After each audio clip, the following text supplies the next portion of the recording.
What's up guys, it's LuckyBoy here, and today I'm here to present to you my European Championship tier list. So this is with tempo forces and post rotation and all that stuff, so pretty exciting stuff, and I really miss the rotation right now honestly, because this format has been just felt like a drag. It's been going for too long honestly. I am not a huge fan of formats lasting this long, and yeah, it's not fun to be in honestly. I definitely missed some of my experience with it, so I was like, we really need a rotation, new sets, just something that could change stuff. And then we got two things at the same time, and it definitely shaking things up, but some of them has not been shaking so much, but you know, you already know what it is in a way, yeah, honestly. Also, I've been testing a lot of post rotation lately, the last 2 or 3 weeks now, maybe more actually, since I came home from the Utrecht special event, which I unfortunately lost my win in for day 2 again. So it happens, it is what it is. I'm close to get my water might, so I'm fine with it. And also during this testing period with post rotation, there are some decks I've been testing more than others, and if you've been following my Twitter, you probably know which deck I'm actually could have been testing more than any other deck in the format. So I'm not gonna spoil what it is, but you know, if you're following my Twitter the last couple weeks, if not months, year maybe, I don't know, you probably already know which deck I'm referring to, if you know me actually. But anyway, let's get into the tier list. What I want to put the decks, what I feel like the power level of them, and how consistent they are, and just overall in general how good they are actually in general. So I have a lot of different opinions on each deck, obviously, like we all have that. So yeah, this is a pretty difficult list to already make, because I've been testing a lot with these decks and against these decks, but somehow I've not tested that much of, and probably none of them, because I don't think they are that good honestly. So yeah, again, different opinions, so feel free to disagree with some of the choices that I take, because maybe you have like something where I'll put in D tier where you have in B instead. That's perfectly fine with me. I am down with discussion. It's honestly the reason why we have the community in general. So anyway, let's just get out of the window with the best deck in the format, Charizard. I probably think that 95% of the people thinks Charizard is the best thing in the format. It's not even like a conversation or even like a discussion in general that this is the best thing in the format. Personally, I think the pictured version is still the best version outside of the B-Barrel. I think people were a little bit hesitant which version was better, but honestly, I've been testing literally only pictured version. I not tested a single game with B-Barrel, and I've not been not feel any difference honestly. And I also played against a couple of B-Barrel versions. It hasn't looked super great honestly, in my personal take and opinion on it. I definitely feel like it was less powerful, and testing against that, seeing how the success has been with the B-Barrel version is kind of what I expected honestly. So I feel like the picture is definitely the better one, and we're starting to see a small into a control variant, a half control variant as well, where you play Avery, Toro and Palpat, which is really nice concept obviously. So definitely look out for Charizard a lot, but you will see it a lot. And Chien-Pao, I have mixed feelings with Chien-Pao honestly, but I would definitely put it at the highest of A tier, probably putting up an S tier if I feel like it. I really like Chien-Pao a lot. It's definitely one of the decks I've been testing a lot with, because I really think it has a great time when Path to the Peak is no more in the format. Also, its power level is extremely high, so obviously you need to be the right pilot to play correctly in a sense. It feels like, I don't know why, but it feels like it has some consistency issues even though there's like 4 Netball, 4 Ultra Ball, 4 Puffin, and even 4 Eras when you go second. It feels so weird that it has consistency problems. I don't know why that's the case. Maybe some of the Chien-Pao enthusiasts actually know why it's the case, but that's how my experience with it. But I definitely feel like it definitely has the highest power level of a lot of the decks that I've been testing with. Lugia, I actually think it's much stronger than Chien-Pao, because I think Lugia might have a better Charizard matchup, ironically enough, than Chien-Pao. The matchup with Chien-Pao and Charizard has definitely changed with the release of the Aspects, and one of them is the Maximal build, which turns Charizard into really an aggressive opponent against Chien-Pao, which means that Charizard can actually take the first 2 prizes against Chien-Pao, which is something that Charizard couldn't do before. But now that's the case, it's so freaking hard for Chien-Pao to actually follow up with that without putting a 2 prize in play, which is so hard for Chien-Pao to do right now. And that's like the struggle I found with Chien-Pao against Charizard right now. But Lugia doesn't have that struggle. Lugia has literally Cinccino, a 1 prize option with 1 shot to Charizard on turn 2, which is absurd to think about. And the thing is, normally Charizard could beat Lugia by just costing out the Archeops slowly and steady and be fine with it. But now I have to deal with the fact that there's a 1 prize in play that little 1-shots you every time, so you can't really ignore it. You have to go after the Cinccino. The problem is, there's so many Cincinos in the deck, it's like, it's so hard to follow that speed and tempo actually. And yeah, and I think Lugia probably, just as I mentioned with Chien-Pao, have a really high power level, I think Lugia might also have the same amount, but maybe a slight higher in a sense, because you don't really need to do too much or too much thinking about it. But in general, Lugia has just pretty strong matchup across the board. Definitely a solid, definitely probably one of the better Charizard matchup in general, so that's how I feel about it. And also some of the counter decks for Charizard, little Lugia just stomps on them. Like, there's no question about it. Lost Tina. This one is a tricky one for me. I feel like Lost Tina is still pretty strong, but definitely the hinders with Power to the Peak no more in the deck definitely feels like a big struggle. But I actually don't think Tina is that bad as people saying. I actually really like the deck a lot. I've been playing a little bit of it at the end of the format, at the end of the pre-rotation format, and even without Power to the Peak, sometimes I feel like this deck was actually pretty powerful nonetheless, and I'm going to see it continue like that. It has got a worse Chien-Pao matchup now because Path is rotating, so that's a little bit awkward. It definitely has probably one of the better Charizard matchups. A little bit iffy against Lugia, maybe a cross 50, maybe 50-50 in a sense, depending on how Lugia has built the deck, obviously. But Giratina, don't count it out. I think it's still incredibly powerful and definitely has the best matchup spread out of any deck in the format. I don't care, because maybe the only downside with it is little the Chien-Pao matchup, but Chien-Pao has sometimes consistency issues, as mentioned earlier, so maybe we can count for that. But also, Giratina has that little issue as well. Lost Box. This one is a tough one. I don't even know where to put it. I like Lost Box a lot, especially the turbo version. But it hasn't done as well as I actually expected to. I've been playing a lot of Lost Box lately. It doesn't feel as great. It feels like just a clunky mess whenever I play it. Especially the versions right now, it feels so clunky and messy.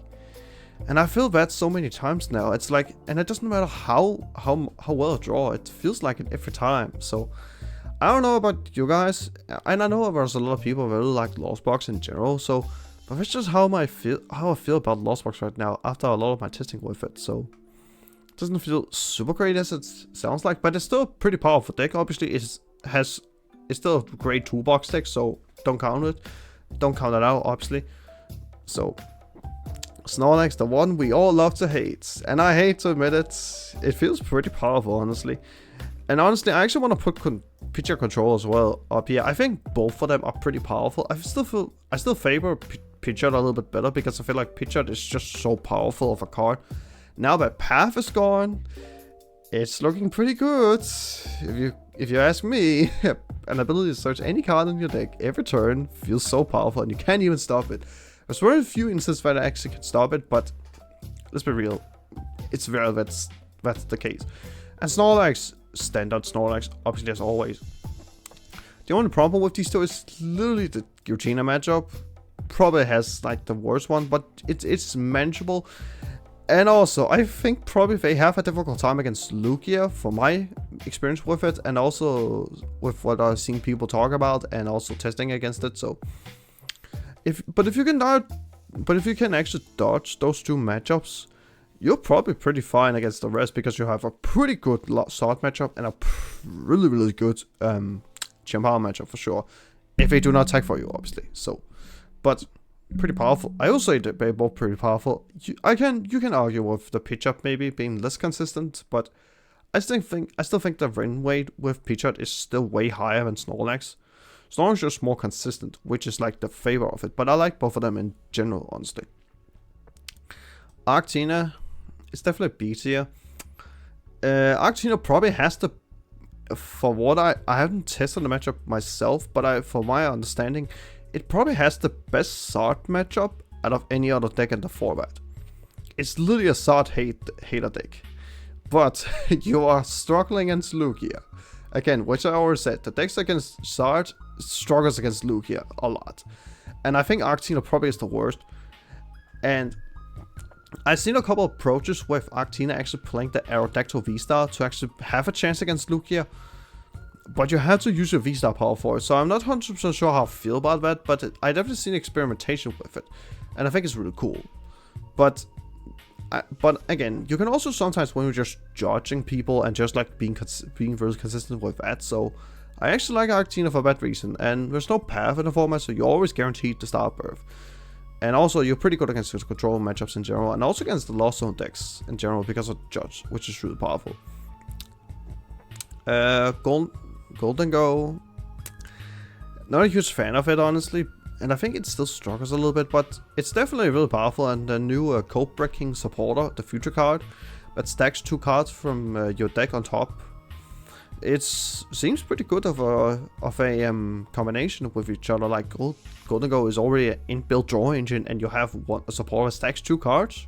Count me on that. That sounds pretty good. Arceus Vulpix.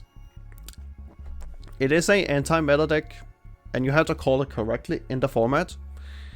I think it's cool, but there is that. But with the hype around Lugia, I don't think it's as good as people think. It definitely feels that it's struggling a lot. At least from my experience with it. And so much more. And yeah, you might think that Chimpao might actually be struggling against it, but not really. Because Iron Hands doesn't have an ability, so it literally just 2-shots a Vulpix. So I don't really see too much problem with Chimpao against that deck, against the Vulpix, honestly. So I'm not a huge fan of it. Obviously it could be, but now because it's known now, so it makes sense. But if it was not known, then I might have a different take on this, obviously, because it's an anti-meta deck. But the format is pretty unknown for our side right now, so that's the way I look at it. Now, the 2 old decks probably has seen a lot of hate towards that. They doesn't look super great, but has actually changed my opinion on both of them. So I'm gonna start out with the Roaring Moon. I started to see a lot of Roaring Moon doing well with actually a draw engine of the Dunsparce, the new one that says you draw 3 cards and you shuffle the Dunsparce back into your deck, which is a really cool draw engine actually, and it just looks like nice aggressive deck actually. But also playing the Baby Roaring, which is really cool actually. There's also some other turbo variants, which also looks pretty nice. But I actually favor the Dunsparce a little bit more personally. And it doesn't look super terrible, but I will definitely say I would actually favor this more than Golden Go in my personal opinion, because I feel like Golden Go has some struggles against certain matchups. Personally, especially against Lugia, I will say that's one of them. And also it doesn't have the greatest control matchup either. I think the Roaring Moon deck here is actually looking much better against control now than it was before. And also, I think I now don't know its matchup spread quite well to know those things, but for what I've been experiencing, and I look at the matchup spread, it's looking pretty fine, but I don't know exactly how they feel, because I hadn't played with it before. Now, Gardevoir. The deck that everyone was like, this deck is gone, it doesn't work anymore, it's dead. I I have bad news for you. It's actually not as bad as people think. It's actually not as bad as people think. I've been playing a little bit of God War myself lately, and honestly, I actually think people underestimate God War a lot. It feels much more powerful than people actually think. After testing a little bit of the deck myself, it's actually not a bad deck at all. It actually feels like it still has a decent shot. I don't know its Lost Box matchup quite well, or even the Giratina matchups, even Lugia, but I think the Lugia is pretty favorable for you because you're a one price deck that does a lot of good trading. But there are some matchups I'm not 100% sure about, but it looks, from my experience so far with Gawa, I think it's actually a really solid and strong deck for sure. Might have some struggle against certain decks. Now, moving on to the new decks. That's the reason why I dodged them, because they are new decks, so I have different opinions. But I want to check out the decks that we already knew about and where I want to put them. So, and also I had to choose the Alolan Vulpix Arceus because I also get crucified by people that loves it. Greytas, probably the deck that I was most hyped about, honestly, of the new decks that was coming out. So I really like Greytas a lot. Greytas Mill looks pretty cool, but from my experience with the deck, honestly, it doesn't look super great. But I definitely say it's better than Golden Go. But its matchup spread is actually more terrible than I expected, honestly. It has a terrible Lugia matchup. It doesn't have I think it's like maybe slightly unfavorable against Giratina, but I might be wrong about it. It also is not great against Arceus Giratina. It's really bad against it. But it's pretty good. But I think it's pretty good against Charizard, Chimpao, and the control stall matchups, and against Lost Hunter as well. But there's just some matchups it's just so terrible into, honestly, and also another deck I'm gonna talk about later, honestly. So, Ancient Box. I think this is probably a really fun and cool deck, honestly. But I hadn't been super sold on it yet, honestly. I think it's cool and it's really nice to have, but I feel like there's something missing in it that can break it in a way. But I don't feel like it's now, but it definitely feels like it looks to be better than Roaring Moon in general, because it's a new one price deck that people love to experiment with, because one price decks is really fun to play. And I speak for experience myself. I really like one price decks. They're really fun to play. And also, it forces opponents to take 6 prizes in general. Take 6 knockouts. So, that's what I like about it. So, pretty cool deck.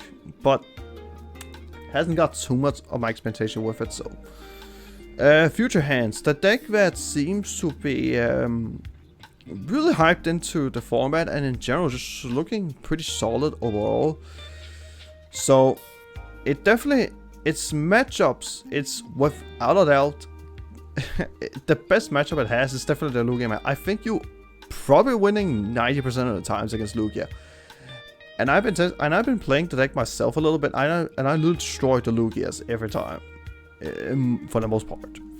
But this is how I have been feeling with the deck, and actually when I've seen people test with it, I've been testing with people, talk about a lot of people about the deck, and honestly, I don't think it's as good as people think.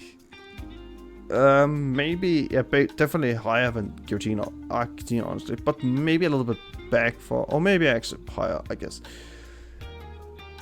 I don't like the deck, honestly. It feels actually an inconsistent mess sometimes. That's how I feel. That's how my experience with it has been lately. And there are so many people. I talk with so many people. I've seen a lot of people's opinion on the deck. And it's been mostly back and forth. But there's more that says it doesn't look as great as people might think. It is pretty successful on plane limits. I know that. But that's because it's a new deck. And everyone likes to play new decks, obviously. So, and I've seen a lot. And also because I think the deck is actually pretty affordable and easy to pick up. Because it's a really easy deck to play. I actually learned the deck pretty quickly from my experience with it. And I also have experience in the game in general. So, I think Future Hands is like a pretty easy deck and solid to get into. But it doesn't feel as great, honestly, as I may think. That's just how my experience with it is. Future Box. Not a huge fan of it, honestly. I wasn't really hype on it in general, but it looked pretty cool. Honestly. Just hasn't performed as well, so I'm not too surprised with it. But it's just maybe just my opinion on it. Orange Form Dialga, cool concept. Definitely better than the D tiers, honestly. Pretty cool concept with the Matang, and I think the Matang is pretty unique. I feel like it's just has consistency issues, and you need to play a lot of metal energies in your deck, so that maybe struggles with it, honestly. Raging Bolt, I actually think it's just a worse GM POW. Definitely, I will probably put our 4 picks here. I think Raging Bolt is probably just worse. It's definitely just a worse GM POW and Golden Goal in general, honestly. I'm not a huge fan of this deck. It feels like it has so many problems. Not only with consistency, but just matchups in general. But from my experience with it, I hadn't tested it yet, but I played against it a couple times, and it feels like a mess, honestly. Obviously, you can disagree with me, that's completely fine. I don't mind that. And the last deck is Gouging Fire, and honestly, I'm putting Gym Power here. I think Gym Power is just on this surface, honestly. Now what I actually think about it. Now, Gouging Fire. It just won a Thailand regional open, whatever it was called. I can't exactly remember on my head. I not played a single game with it because it literally just came up like I think a day or two ago. It looks pretty cool. I think it's a really nice, but it feels like a slightly worse Roaring Moon in a way, or it's just like not a worse one, but a lot more like a Roaring Moon copy. From my experience when I see the list and all that. So I don't know where to put it, but for the time being, I probably put it with Roaring Moon. Honestly, it's like it feels like it's just a second Roaring Moon, honestly, but it's just like trying to be turbo one-shotting stuff. It feels the same, but it's a cool concept for sure. I really like the strategy behind it, so it's pretty nice and all that stuff. But again, I hadn't tested with it at all because it literally just came out of nowhere, and some people have been testing it. They have found pretty decent success with it, but from my experience, for the way I look at it as well, it's like it's another Roaring Moon, and I don't have even time to actually think about the matchups at all, so I have no clue about this. That's all I can say about Gouging Fire. So if you're playing with it, that's cool, but I hadn't played it, so I can't really say too much about it. But anyway, guys, that is the tier list for EUIC. I know this video was a little bit long, but again, it's a brand new format. I had a ton to talk about, so that's actually what I wanted to do. So anyway, thank you guys so much for watching. Be sure to like the video, subscribe to the channel, and turn the bell on, and I'll see you guys next time. Peace out.